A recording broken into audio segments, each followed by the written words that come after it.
What is up, Railroaders? I'm Joshua Thomas, and welcome to my Tabletop Talk. Today we are talking about a game that I am just itching to get back to the table. I haven't even gotten to play this in like a couple years, and of course, with this pandemic going on, I don't know when I'm going to get to play it again. Nevertheless, it is Mission Red Planet. It is what you see before you. It's by Fantasy Flight Games. Wonderful, wonderful creation. This game looks more complex than it actually is. If you just take a look at everything that's going on here, you would, just try to imagine how many pages this rule book is going to be, how many pages you're going to have to read before you can start playing this game. So let me get the rule book out here.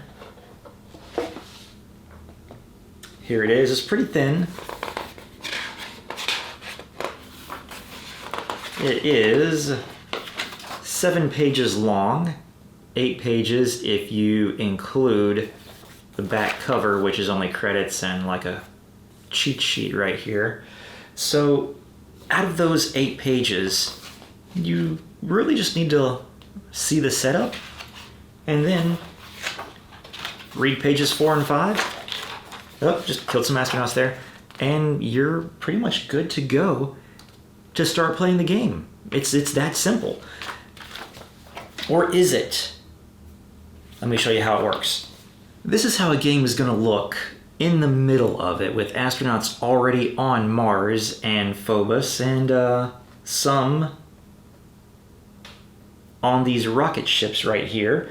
Let's go ahead and look over here at the rocket ship, and if you're curious as to what this is the time tracker. This is the round tracker that lets you know how much time is left in this game and lets you know what sequence of the game you're in. So I mean, this is wonderful. You have this clear, precise ending to the game that ends when it reaches the final peg. The way the game starts off is everyone has an astronaut on one rocket, so one astronaut on one rocket. And this game is for 2 to 6 players, and so if you want to, this is set up for a 4-player game, and if you want to add 1 or 2 more players, what do? You just add in more launch pads. They just fit together like puzzle pieces. But this represents some players having already played, and let's say it is green's turn. You get a deck of cards, and each player gets their own deck of cards that matches their astronaut's color, and every single person has the exact same cards. So immediately there, you can kind of have a guess as to what the other players might try to do on their turn. Also, whenever a card gets played, it is displayed face up in front of that player for everyone to see until they're able to get it back. So it could be there for several rounds, and as they play more and more cards, well, that's more and more information for the other players to be like, he's running low on cards. I think he's going to play, the pilot next, or maybe the travel agent. So maybe I can try to thwart them in some way. So let's say I'm the green player, and I decide to play the Saboteur. It has the number 5 on it. Everyone has cards labeled 1 through 9, and whoever the first player is for that round starts the countdown sequence. 9, 8, 7, all the way down until they get to, the first player who has a card to play. So choosing a higher card guarantees that you are going to be able to accomplish your goal, but having a lower card might mean that you get to do an action that is a little bit more lucrative. So there's a little balance to the game. The Saboteur, let's read that one. Place 1 astronaut in a docked ship and destroy a docked ship. So that's what the Saboteur does. So for the green person, we will put a 3rd astronaut there. We'll get this closer. So you can see here in our launch pad, we have cards representing our different ships, they all have numbers on them. So whenever a ship gets full, it automatically launches from the pad. So I just placed a green guy here. So I'm going to launch this ship with my 2 astronauts and 1 pink astronaut. And this ship's destination is Hellas.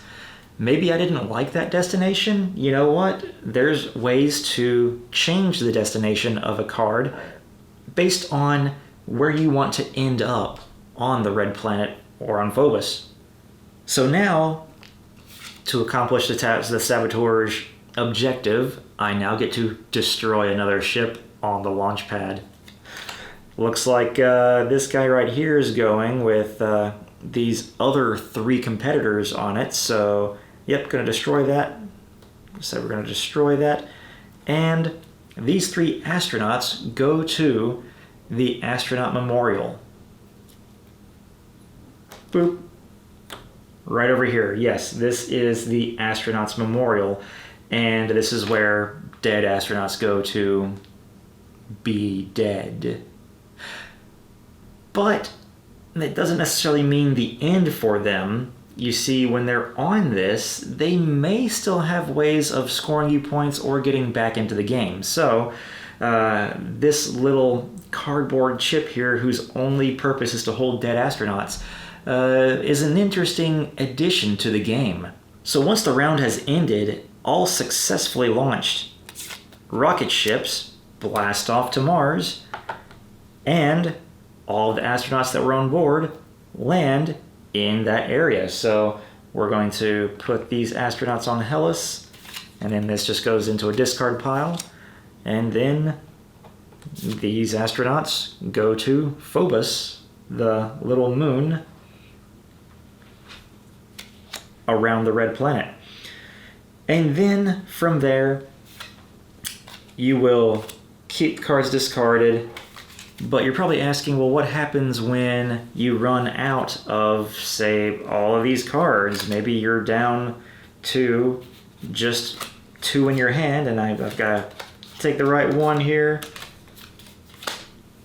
So let's say we've just got 2 player cards in our hand. We've got all these that have been placed out for everyone to see, so everyone knows I've only got 2 cards in my hand. Well, one of them is a secret agent. But the other one is the one with the number 9 on it, the first one that gets to go every round, and that's the recruiter.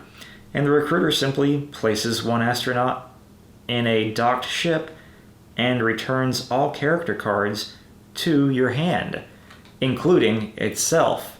So you're really only going to get to use this character's ability once, maybe twice in the entire game, because if I've used all of these guys right here, once again, using my time tracker, we've already gone up to about the 7th or 8th turn.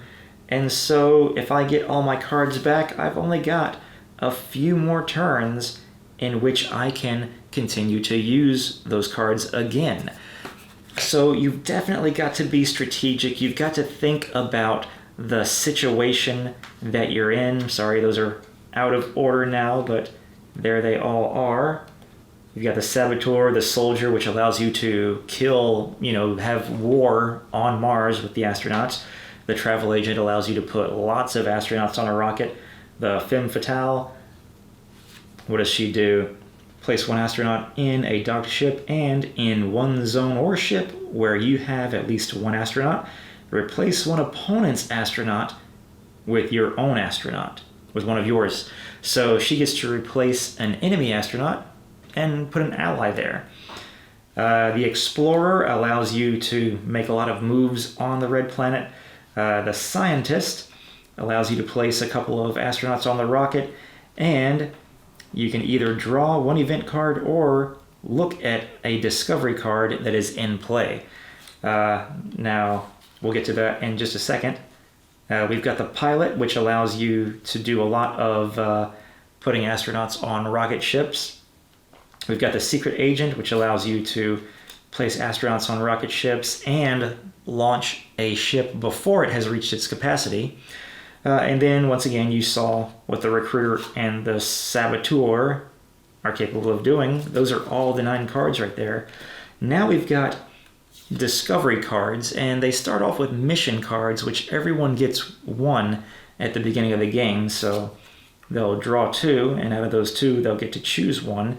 And these are special little extra ways to earn bonus points at the end of the game. The game is points-based, and the way you earn points is by completing missions, collecting these different resources that are on Mars, and whoever has majority control of an area is going to get these different resources, which is worth different points. But then you've got the event deck over here, which can contain more mission cards, but it can also contain discovery and action cards. So whenever you have one of these cards, I'll just draw one at random here. This is a discovery card. I'm the only one who knows what this is. So this one says synergy. Each adjacent zone produces 1 additional point token, which is pretty cool. So I could say that maybe I'm going to slip this card face down under this sector right here, which is a very, very big word, Vastitis Borealis. So all of the adjacent areas are going to produce 1 extra victory token, and the victory tokens match the different jewels that they produce. And once again, people who have got majority control are going to get the majority of the victory points.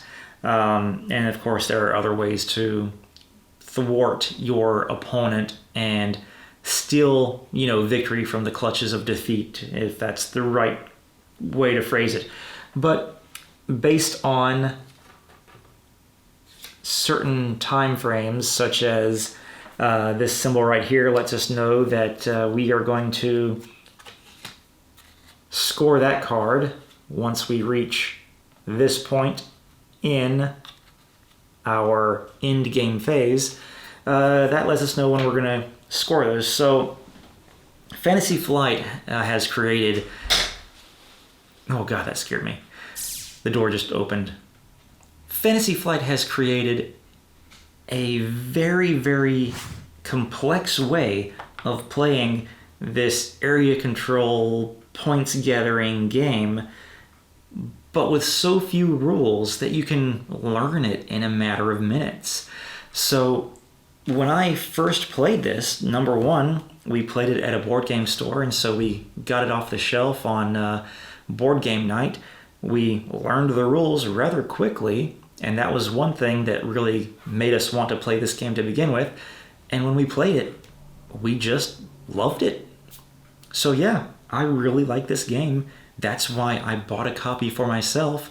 So that was Mission Red Planet on my Tabletop Talk. I really love this game. Can't wait to get it to the table again. And for the holiday season, you should definitely consider getting this if you like a good competitive game. Hey, if you liked what you saw here, be sure to hit the like and subscribe button. Hit the bell icon if you want to get constant videos from us. Make sure you get the updates for those. And then check out more of our board game and video game videos coming out every week. Thanks for watching. Check you next time.